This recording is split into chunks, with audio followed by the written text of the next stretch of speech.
Hi, family. This is Kedra live on YouTube. This is actually my very first live chat. So it's me, and me on here. Um, and I just want to get in the habit of coming out here and getting out here live and allowing myself to get comfortable with that instead of having a planned training video per se. And so the topic for today, if you saw that, is basically the woman as the breadwinner. And one of the reasons that I picked that topic is because during this time that I've kind of been away from doing any kind of videos, I've kind of gone within, but I still love going out on YouTube and looking at some of the popular channels and some of the topics of discussion that are out there. And a big one, as you know, I kind of left off with doing some videos on narcissism. If you haven't had a chance to go look at narcissism and toxic relationships, check out my channel and you'll see some videos out there that are geared to that. This video is more just kind of I guess a video log of my thoughts on what I've seen. So one of the big topics that's out there today is hypergamy, which is marrying at your level or above, and I'm still learning. So don't beat me up if I'm wrong with the term, because as I watch the videos from the various people, one of the key ladies that I've been paying attention to is Shira71. So you could find her out there. That's the main one that I've kind of been following. There's a guy out there, AMS. And it's alpha male strategies or whatever, and he's like the male version of that, so he's talking about like the male version of the picture. But anyway, at the end of the day, from my experience with relationships, it's pretty much been even with myself, whether, I was, a successful part of that relationship or kind of the breadwinner in that relationship, or even with my girlfriend, many of my girlfriends, the same thing, where they are the breadwinner or, basically supporting the relationship. And my entire life, I mean, I'm 50 now, and I never had saw that as a problem. I see some people logging in, so feel free to come out and chat and add, like, this is a conversation, so interrupt me if I see something, we'll talk about it. But I want to know your thoughts, women and men, on the woman as the breadwinner. And, we can go all the way back to, just biblical, where it says the man is the head of the house and all of that, which I 100% subscribe to. I believe in that. I think that that's how it's designed. And I think anything with two heads is a monster. I mean, I just don't think it was designed that way. But the problem that I have run into over and over and over again in relationship, it's not about me not wanting to submit, or maybe it is, maybe I'm in denial. But I don't think it's so much about me not wanting to submit in the relationship. I think that what happens when the woman is the primary breadwinner, I think things get out of order. And so I think it's very difficult. And this is one of the things I've seen in some of the videos. It's very difficult for the male ego to deal with the outcome of the woman being the breadwinner. And I'm going to give you some examples of that. It's not that, people say, well, men are intimidated or whatever. That hasn't been my experience. As a matter of fact, in my 5 marriages, not a single one of them were intimidated by my success or anything that, like financially, or I didn't, if that was there, it was very well hidden. I don't think that was it. There were times in the relationship when I would look up and I would think that that's what I was seeing. Like, I thought maybe I was seeing a jealousy or an intimidation, but I never could in my gut go, yeah, that's it. I couldn't land there because I didn't feel like that's what it was. But now, as I step away from it, and as I watch, like I said, some of the videos, not just Shears, that's just the only name I can think of, but there are other names out there, therapists and so forth, that talk about the imbalance in the relationship and what that leads to. But one of the key things that really hit home with me is, in such a relationship, is that no matter how well that man does, so let's just say, I'll use an example in my recent marriage. I was successful, the higher education and all of that. And we got together, we loved each other. We had a great relationship as far as that when it was going. But no matter what success he had, so, he did music. So if he got a CD, or if he, got an opportunity to go perform at the Fort Worth Convention Center, or wherever he landed, no matter how successful it seemed, no matter how much media it got, no matter whether he went to LA or Atlanta or whatever he did, at the end of the day, when he went around his circle of people, it was always, oh man, your wife is hooking you up, man. You did it. You landed the big one. Your wife, oh man, God bless you with that wife. So no matter what he did, the credit always came back to me. And I think that therein, somewhere in there, is the key to what causes the strain in that, in that relationship. So, I'm still kind of teetering on my opinion as to whether, it's a good thing or a bad thing. I don't even want to judge it one way or the other. I just know from my experience, the connection and all of those things can be there. But at the end of the day, the male ego needs the affirmation and the validation that comes from his own success. And even when he does achieve that success in a relationship with a woman who tends to have a degree of success, or is more successful, or at least more visibly successful than he is,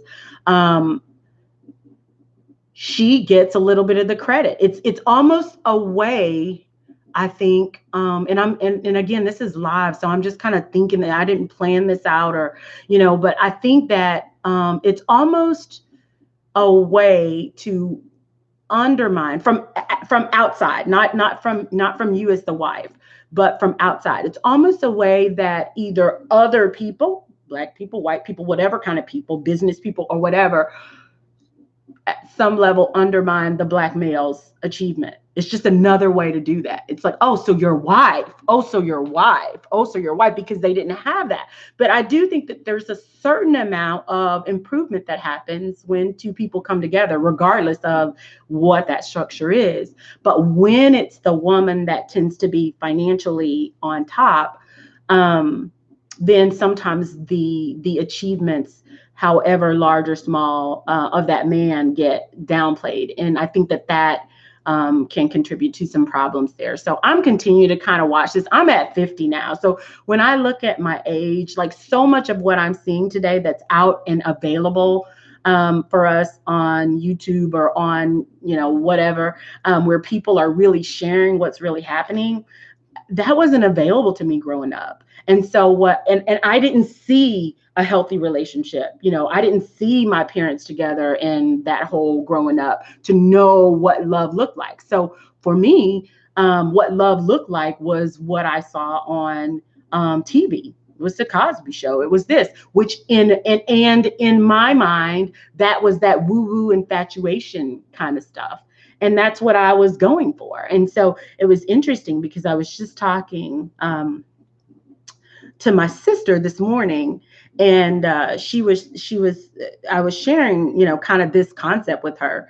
And, at the end of the day, I thought that infatuation thing was it. And I don't feel that with everybody. I don't automatically get a connection, when I meet people or whatever. I'm not a big social person. I mean, once I get out there, I'm okay, but it's just not my zhuzh normally. And so when I meet people, it takes me a minute. And so when I do meet, a male and we connect, or I feel that, that feeling, that the woo-woo, lovey-dovey, then it doesn't take me long to move from there to relationship, because that's not something that I normally, so I always took that to mean this is it. This is it. This is not something you're going to get, and I think now at 50, a little late, but I realize that's not what it's about. That's not where the peace comes from. And now I understand that it's about stability. It's about the things that we have in common. As a matter of fact, that woo-woo feeling is actually what you don't want, at least for me now. Now, maybe I did then, and maybe that was part of my process. But now I don't want the woo-woo feeling. I don't want the I can't go to sleep because I'm missing you and I want to talk to you and say goodnight feeling. I don't want that. I just want you to be able to contribute, to take care of me. I want to be able to relax and know that if everything fell apart tomorrow, you got me. That's what I want. So it's not about who's the breadwinner and who makes more and whatever. It is, can you support you and can you support me? Can you hold it down? That's really what it's about for me. But anyway, I enjoy just watching the videos. So I know I see you guys are on and somebody's watching, and send me something on the chat so I can get a practice of responding to the chat so I don't have to make up questions. Anyway, but if you don't, that's fine. We'll just make this a really short video. Another thing that I'm going to start doing. So I'm going to start doing my chats live like this. If I do corporate trainings, or if you have a business and you want me to put together a training video of some sort, or a team building or coaching video or something like that of some sort, I will do the full videos like that on a contract basis. But as far as what's going to be out here, for the most part, these are going to be live impromptu videos. And they're going to be, I'll put the topic out there. So when you see me go live, if it's a topic you're interested in, come on, chat, share with your friends, let them know. Make sure that you've subscribed to my page. If you haven't already done that, the red subscribe button below. And then also, once you subscribe, there's a little bell that pops over there. And if you hit that bell, it lets you know when I post a new video or when I go live. And that way you can come out. If you're interested in joining the chat, then you can do it. Hi, D. Okay, yes, you've been on the side of being provided for. Oh, you have, and that brings a separate set of problems. Oh, please share. I want those problems though. I think I want those. Like, give me an example. What is a problem that I might not want? See, I've never experienced that side, so I just I want to experience that. In my mind, I always think, part of me selecting probably the men that I selected was, in my mind, I thought, well, if I get this man that's everybody wants, he's super successful, he does this, he has all these businesses, he's just going to be cheating all the time. But the reality is, the man that don't have all that cheating all the time too. So it don't matter. So at least he's cheating all the time and you ain't got to be out there working. You ain't got to be out there holding it down yourself. So, I mean, I think it, and maybe as I was saying earlier, as you mature, then you're looking for something different, because, when I was younger, maybe I was more concerned with how I looked, how his cheating or his behavior or whatever might make me look. But at 50, that's a result. That's on him. Like that, that's the only thing I think of. I know that, I have a friend now that I see that's, pretty comfortable financially, and he's a cool guy.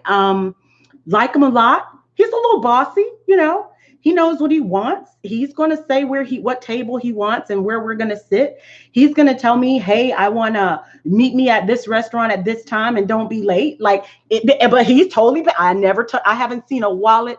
I haven't seen my wallet in the presence of this man since I met him. I like that, and I know to each her own, but I'm just talking about me. It's a new experience for me. And yeah, okay, so being provided for can bring you the money, yes, but it can leave you lonely. My provider is always gone. And I get that. I get that. And I think that I don't know. Like I said, it's kind of like the people who say, I'd rather, they say, oh, money just brings problems. Money just, I don't want more money, because the more money, more problems. I'll take the more money and the more problems, I think. Let me try that side, because I can always come back to the no money part. But it's not as easy to get to the other side. So I guess that's how I look at it, but I do get it. I do think for me, like the way I was picking the guys before, based on this lovey feeling and that infatuation and that, just wanting that, I would have lost my mind if the person I was with was never there. I would have. And that's why I know some of this is just a maturity that has come with me, because I think that, if I just flip the tables and look at myself, my husbands will tell you she was never there. She's always working.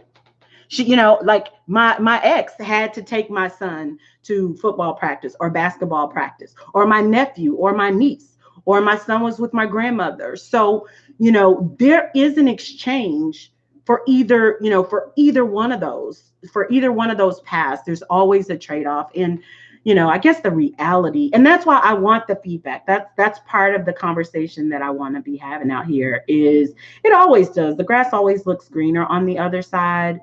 I will say though, Shira 7-1, go out there. She got some whole stuff. Because I don't want to say, because it's not my, stuff, but I will say, a lot of what she really encourages women to do is, you do whatever you've got to do as far as being happy. And you pick your level of happiness, to say it nicely. Each person picks their own level of happiness. And of course, she probably violates a lot of rules, because she's like, always have 2 or 3, and that way you're never lonely. You go out with this. And that means you're sleeping with everybody. It just means if this one's working all the time, then you can go to a movie with this one or whatever. That's never the lifestyle I have lived. So that would definitely be something that I would have to purposely introduce into my life, because this is not how I'm made. I'm like a serial monogamous relationship person. So I'm always kind of with that one person. But like I said, as I get to this stage of life, I'm in a different space. I'm enjoying being by myself. I'm fine being by myself. And with that being said, if for the friend that I have now, I enjoy going out, and I enjoy the dinners, and I enjoy the phone calls, and I enjoy hanging out. And that's fine, and either one is fine. I don't feel empty with him there or with him not there. Like it's just a sense of peace. So I'm really loving it. And how do we get to a balance one person?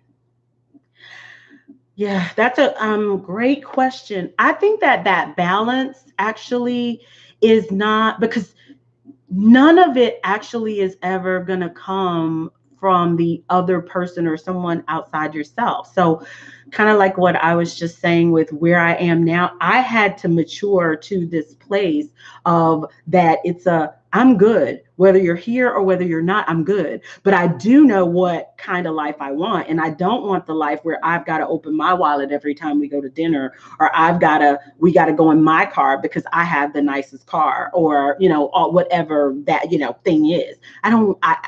I know that I don't want that. I've had that my whole life. No, I don't want that anymore. But I think that balance comes in really kind of coming in to yourself and seeing what it is that you want. And everybody's want is different. A lot of what I'm saying I want, and maybe what I've always wanted, might be the very thing that you may be looking at and thinking is being lonely, because I've been told by people in the past, including my mom, who actually told this guy I was dating recently, thank you, Mom. But anyway, that she was like, well, the way she works is this.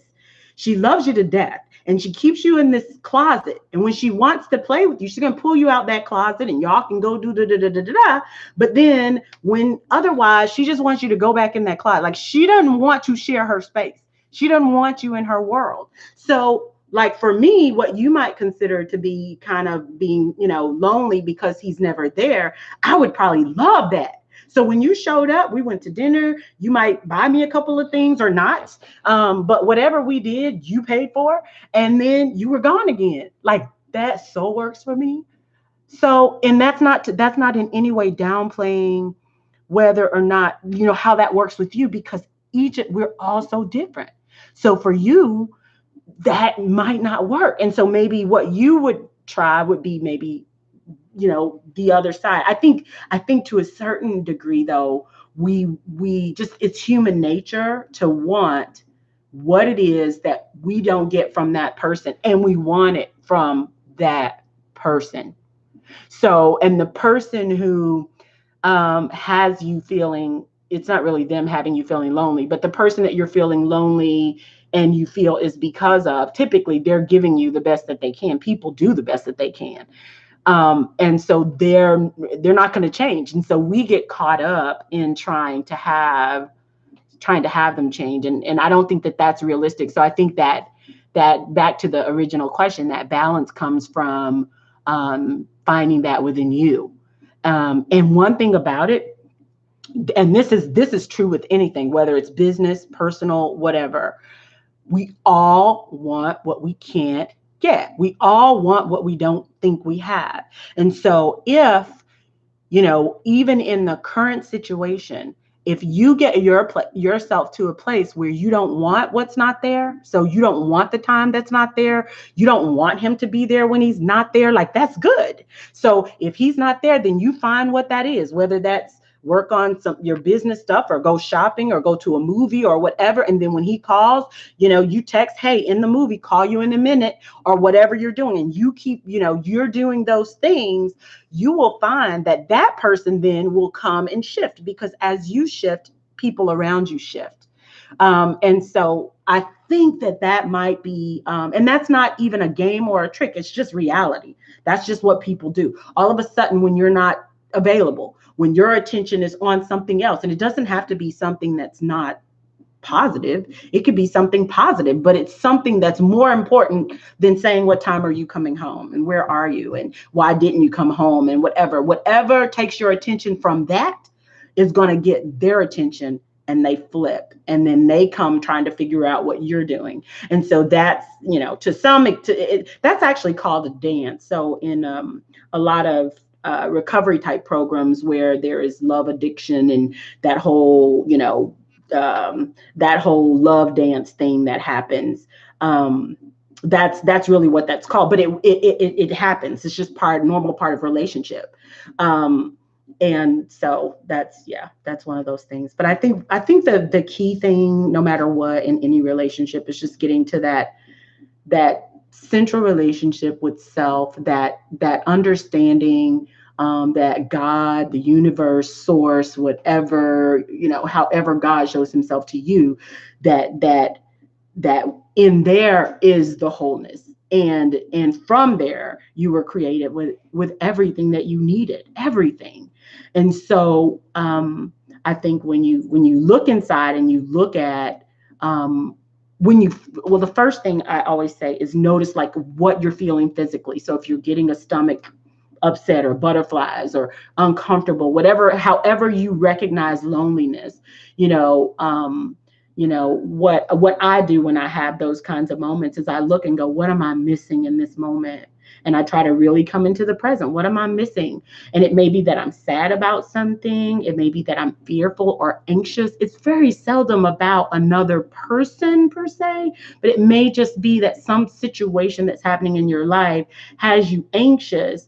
And so what the brain's automatic adaptation when we get anxious or fearful is to focus on just the most obvious thing.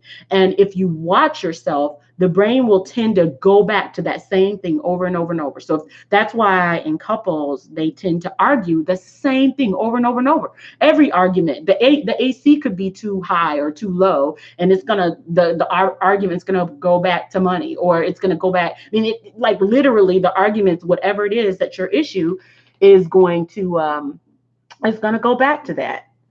Having that much time on my hands could lead me to an affair. The other man led me to an affair.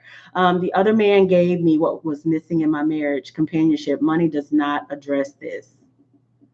Then it sounds to me like you got it made. That sounds, see, okay. So that goes to, okay, here, I didn't want to say this, but I'm going to just say it. So what Shira talks about is just that. So if that happens, now, I mean, like I've said my whole life, like if I could add each component that was the best part of each of my 5 husbands all together, I'd have the perfect man.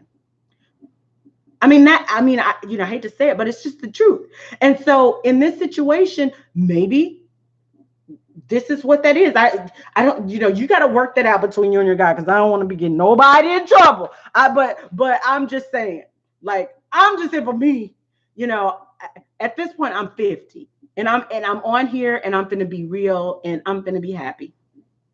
And how that works out is how that works out. And time is out. I mean, all the judgment and, all of that. None of that. This is no judgment zone here. No judgment zone. So you do what what gives you peace. And I will tell you, I have talked to some people since I've been doing the videos, and seen some, but you would be surprised how many people have open relationships. And I think, when you think about an affair, or you think about cheating, or you think about those things, what makes it the cheating is the secrecy and the lying and the whatever that comes with that. But I think that a lot of people, actually, I don't say a lot of people, but quite a few people have realized that relationships aren't as clear as they used to be in a lot of ways. And I think, in the past, a lot of people have been, especially women, we've been in open relationships without knowing it. And for some reason, we think that's okay. And sometimes, I will tell you, I have some wives that are friends that know they're in open relationships. They know it's open from his side. It's just not, well, in some cases it's open from their side too, but they ain't gonna admit it. But it's like, well, he doing it, I'm doing it. Well, that's the open relationship. So at the end of the day, everybody has this whole lie and dance going on. At the end of the day, it's about being happy. And so maybe what it is, hey, this is what it is. And, I love this about our relationship, but I need some attention here. In my third marriage, I actually had to have that conversation with my husband. Like, I'm not getting enough attention. And I'm like, and someone else is trying to give me attention. And, and I'm wanting to take it emotionally because I am lonely, and you're not meeting that. And I'm giving you every opportunity, but you're not doing that. And he said to me, Miss D, he said, do whatever it is you need to do. Well, I did. To me, that wasn't cheating. And, now at the end of the day, he regretted that, because I was honest and I said, hey, okay, I did. And so I'm kind of seeing this person too. And this is what it is. And it broke him down because he wasn't ready. But he said it. And so at that point, we've been open and honest, and that's where I come from. Let's see, I'm divorced, left because I did not get married to split my time between two men. It became hard to juggle it all. Yeah. And see, the juggle comes because there's no agreement. And in that situation, I would have done the same thing, because I want to be happy. And in the situation that I just said, where I said, okay, look, I got this and I got that. And, now actually, my husband wanted to stay together. At least then. Now, I believe that over time, as that wore on him, ego-wise, he probably wouldn't have wanted to, but at that time he did. But like I said, I'm a serial monogamist. So actually, the person that was giving me the attention was where I wanted to be. And so when you're spending the time here and you don't want to be here and this is home, then yeah, why stay? Like, to me, it wasn't worth staying. So I did do the exact same thing.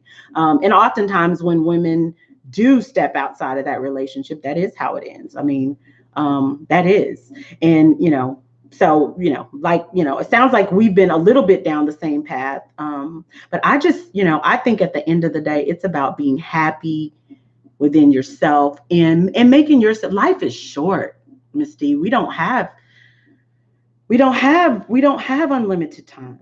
We don't. And we don't know when that time is going to end. We don't know what our purpose and our lesson is out here. All we can do is live our truth and try to be happy, whatever that means to you, because it's going to be different to each person. So I mean, that's kind of where, where I've been with it. I thank you so much for being out here. My first live chat. I'm super excited, and I'm gonna keep kind of spontaneously popping out and talking. And then I don't know, I shared earlier on Facebook, but what I'm going to start doing during the week, during the hours of 8 and 5 as well, is just popping on like this for 30 minutes or an hour, depending on what's going on with the chat. If it's going and it's quite a bit, I'll stay on an hour. Otherwise, it'll just be like this, just a little 30-minute chat. And it's going to be biz chat, though. It'll be whatever the topic, it'll be if something's coming up in the news, or like now we got taxes coming up. It may be something about taxes, or maybe whatever. But whatever questions you have, or anybody that if they're starting a new business, or they want to know how to set up an LLC, or how to whatever, tell them to come out here and ask those questions, because I'm gonna be giving like real deal, like go to SOS, do this, do that, blah blah, and just kind of giving some quick business advisement too, because a lot of times in the mornings when I'm either just checking emails, or doing some data entry related stuff, it's time that I could just be online and answering questions. So I'm going to start doing a little bit of that too, just to kind of keep myself out here. I think that there's a purpose to the videos. Even though I pulled back for a little while, I'm not sure what all of that's about, but I do believe that this is tied to my purpose, and I'm going to keep doing it. So I thank you, and I thank you for being out here. I thank you for continuing to encourage me. And if you have any ideas on business videos, tax videos, love coaching, life coaching, whatever, not ready to do makeup and fashion yet, because I hadn't got there, but hopefully we'll get those improved over time. Anyway, thanks so much, and I love you guys. Talk to you soon. Bye-bye.